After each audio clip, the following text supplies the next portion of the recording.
Hello મિત્ર, જય શ્રી કૃષ્ણ. સ્વાગત છે તમારા બધાનું આપણા કિચનમાં. આજે આપણે બનાવશું તીખો અને ચટપટો એવો વઘારેલો સામો. તો વ્રત ઉપવાસમાં પણ તમે ખાઈ શકો.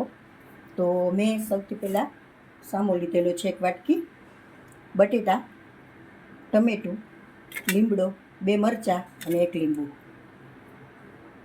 તો હવે આપણે બટેટાને કટ કરી લઈશું. બટેટા આપણે આ રીતે નાના નાના કટ કરી લીધા છે. તો આપણે ધોઈને વઘાર મારી દઈશું. થોડા સિંગદાણા પણ આમાં એડ કરી દઈશું એટલે ધોવાઈ જાય સારી રીતે.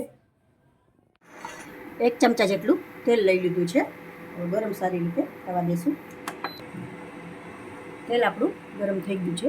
તો પહેલાં આપણે જીરું એડ કરી દઈશું. જીરાને ફૂટવા દઈશું.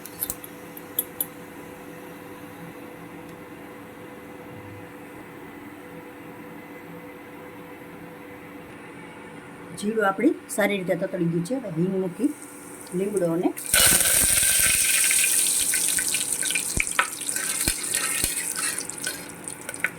ટમેટું એડ કરી દઈશું. મરચાંની કટકી,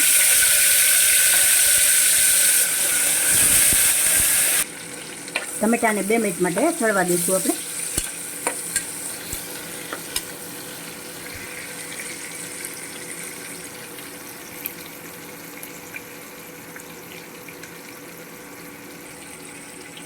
બટેટા અને સિંગદાણા એડ કરી દઈશું.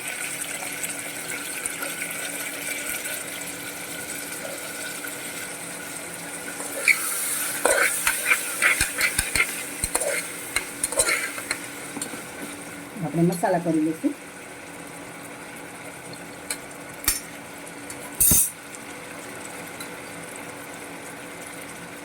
1 ચમચી મરચું પાવડર,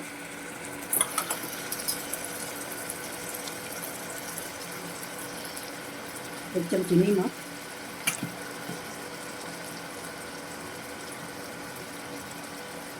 1 ચમચી મરી પાવડર,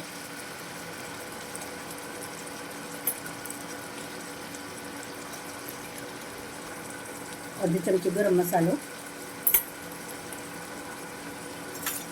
મિક્સ કરી લઈશું સારી રીતે.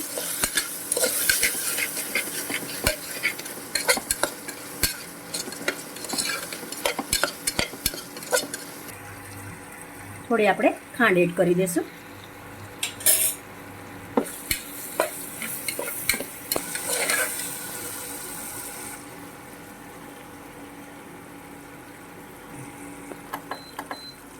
ત્રણ બાઉલ આપણે પાણી એડ કરી દઈશું.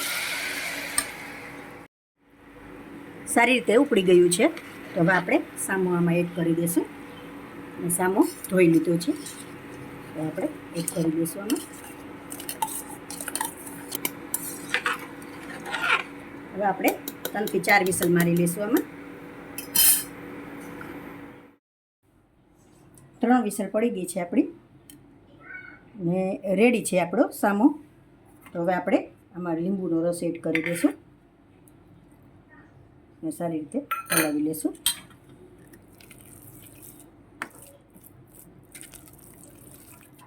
ધાણા થોડા એડ કરી દઈશું. હવે આપણે સર્વ કરી લઈશું ડીશમાં.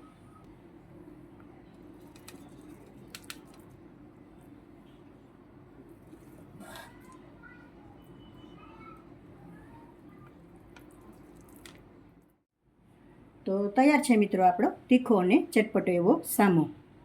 તો જો મારી રેસીપી પસંદ આવી હોય તો લાઈક કરશો, કોમેન્ટ કરશો, તમારા મિત્રોમાં શેર કરશો.